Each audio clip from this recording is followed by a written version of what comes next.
Right now, somewhere in your house, there is a moment waiting for you. It happens tonight. It happens tomorrow night. It has happened every single night of your life, and you have never once been awake to see it clearly. You lie down, your eyes close, and somewhere in the last 10 seconds before you vanish into sleep, your brain does something so strange that scientists spent decades arguing about whether it was even real. But the real answer is far stranger than a fading light switching off. You are not shutting down. You are shape-shifting. Picture the moment. The room is dark. Your breathing slows. Your body goes heavy against the mattress, and your thoughts begin to loosen, drifting away from anything resembling a straight line. This is the border. Researchers call it the hypnagogic state, and it is one of the strangest territories in the entire human brain. Not fully awake, not yet asleep, a flickering room with two doors, and for about 10 seconds, you are standing in the doorway of both. Why does this matter? Because in that doorway, your brain starts hallucinating, not in the dramatic, cinematic sense. Small things, a voice that says your name, and nobody is there, a falling sensation as if the floor just disappeared, colors and shapes that bloom behind your closed eyes, geometric and glowing, for no reason at all. French neuroscientist Isabelle Arnolf has spent years studying exactly this window, and her research found something remarkable. The images and thoughts that surface here are not random noise. They are fragments, pieces of memory, emotion, and unfinished problems, all loosely stitched together by a brain that has started to let go of its usual editing rules.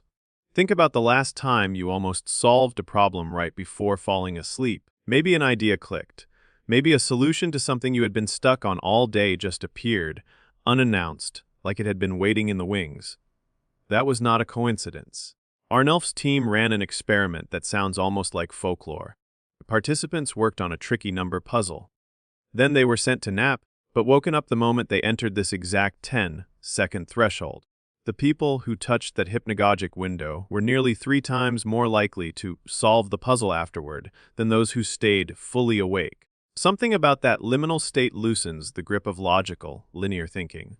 It lets your brain make connections it would never allow while you were alert and self-conscious. This is not new information to history. It is new information to science. Salvador Dalí knew about this doorway, even if he never called it hypnagogia. He would sit in a chair holding a heavy key over a metal plate. The instant he drifted into sleep, his hand would relax, the key would drop, the clang would wake him, and he would paint whatever fractured, dreamlike image had surfaced in that instant. Thomas Edison did almost the exact same thing with steel balls balanced in his hands over tin pans. 2 men, a century apart, both quietly engineering a way to steal ideas from the last 10 seconds before sleep. You do not need a metal plate. Your brain performs this trick automatically, every single night, whether you notice it or not. So what is actually happening inside your skull during this window? Neuroscientist Matthew Wilson, working with rodents at MIT, discovered something that reframed how researchers think about memory itself. As an animal drifts toward sleep, its hippocampus, the brain's memory hub, begins replaying the events of the day. Not in real time, compressed at high speed, like a film reel spinning backward and forward, looking for patterns worth keeping. Human brains appear to do something strikingly similar. In those final seconds of wakefulness, your mind is not idling, it is sorting. Deciding what from today gets filed away as important, and what gets quietly erased by morning. That means the last 10 seconds before sleep are not the end of your day. They are the beginning of your brain's edit. There is something else happening too, something physical. You may have felt it before, that sudden, involuntary jolt, like your body thinks it is falling. It is called a hypnic jerk, and it is one of the most common experiences in all of human sleep, affecting the vast majority of people at some point in their lives. For years, the leading theory was almost poetic. As your muscles relax and your breathing slows, certain ancient regions of the brain misread the signal. They interpret the sudden drop in muscle tension not as rest, but as falling. And for a fraction of a second, some part of you, older than language, older than fire, still braces for a branch to break. Isn't it strange that a piece of your prehistoric nervous system is still on duty every night, checking for danger, thousands of years after you stopped sleeping in trees? Sleep researcher Tor Nielsen, who runs a dream and nightmare laboratory in Montreal, has spent decades studying this exact threshold, and he describes it less like a wall and more like a filter with holes in it. thoughts leak through.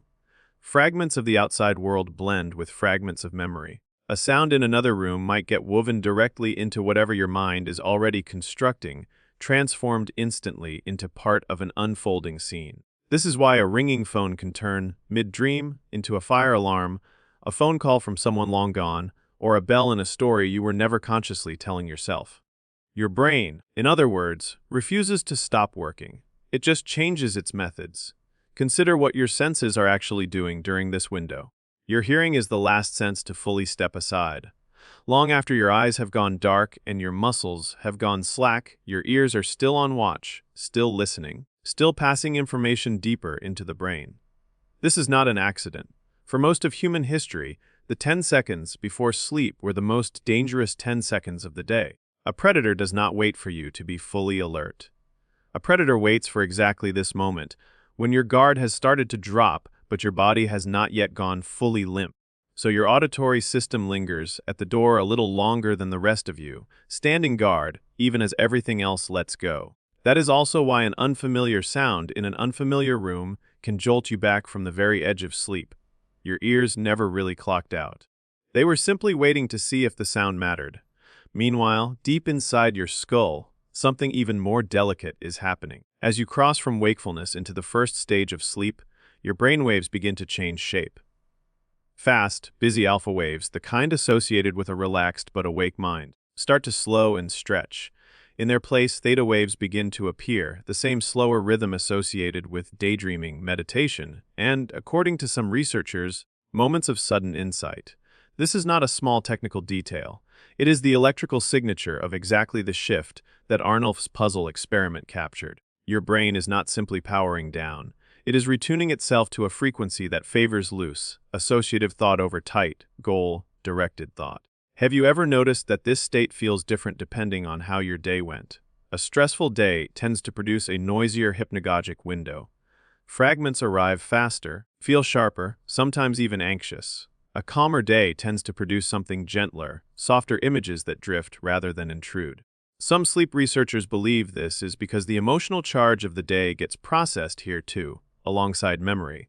The amygdala, the brain's alarm system, stays partially active during this transition, tagging certain fragments as urgent and others as forgettable. This may be one reason unresolved worry has a way of resurfacing right as you are trying to drift off, uninvited, at the exact moment you have the least ability to reason with it. There is a reason children experience this differently than adults, too. Their hypnagogic window tends to be shorter, their transition into sleep faster and less resistant. As the brain matures, so does its capacity to linger in this in-between territory, which may be part of why so many adults report vivid, almost cinematic hypnagogic imagery, while young children rarely describe anything like it at all. The doorway does not disappear as you age. It simply gets wider, and you spend more time standing inside it. Here is where it gets even more unsettling. In that 10-second window, the region responsible for your sense of self, the part of you that constantly narrates, "This is me, doing this thing," begins to loosen its grip. This is part of why hypnagogic experiences can feel foreign, even eerie, even though they are being generated entirely by your own mind. You are, in a very real sense, watching your own consciousness hand off control to a quieter, older system underneath it. One that speaks less in words and more in image, emotion, and pattern. Why would evolution build something this elaborate just to fall asleep? Some researchers, including those working alongside neuroscientist Adam Hare Horowitz at MIT, believe this window may be doing more than housekeeping. It may be a kind of creative laboratory, a space where your brain is allowed to break its own rules for a few seconds each night, testing loose associations that would never survive daylight scrutiny. Horowitz's own research team built a wearable device specifically to catch people in this state and gently nudge them with prompts, trying to capture the strange, associative sparks that live only in this narrow slice of time before they dissolve completely. Think about how much of human insight, art, and discovery might be quietly indebted to those 10 seconds. A doorway most of us walk through unconscious, night after night, without a second thought. This is also, quietly, why so many of us keep a notebook by the bed and never use it. The idea that felt so vivid, so obviously worth remembering, dissolves within seconds of waking fully. Researchers studying this transition describe a strange asymmetry. Crossing from wakefulness into the hypnagogic state seems to leave a trace. Crossing back out of it, into full sleep or full wakefulness, tends to wipe that trace almost completely. You are, in effect, granted brief visiting rights to a room whose contents you are not allowed to take with you. Only a fraction of people train themselves to catch anything on the way out, and even fewer manage to write it down before it is gone. Maybe that is exactly why cultures across history built rituals around this threshold long before anyone had a name for it. Prayers whispered at the bedside, lullabies sung in a particular hush, a specific pillow, a specific position, a specific silence, repeated the same way every night. None of it was ever really about superstition. It was an attempt, however unconscious, to protect or shape whatever was about to unfold in that fragile 10-second corridor. And that is the real twist. You have never needed a metal plate, or steel balls in your palms, or a laboratory device to access this state. It is not reserved for painters or inventors. It happens to you tonight, and it happened to you last night, and it will happen again in a few hours, whether you are paying attention or not. Somewhere between the last conscious thought and the first breath of true sleep, your brain quietly does its most honest, unfiltered thinking of the entire day. So tonight, when your eyes finally close and your thoughts start to drift somewhere you cannot quite follow, notice it. Notice the moment your mind stops obeying you, because in those final 10 seconds before sleep takes you, you are not shutting down at all. You are shifting, one last time, into whatever version of yourself your brain has been quietly writing all along.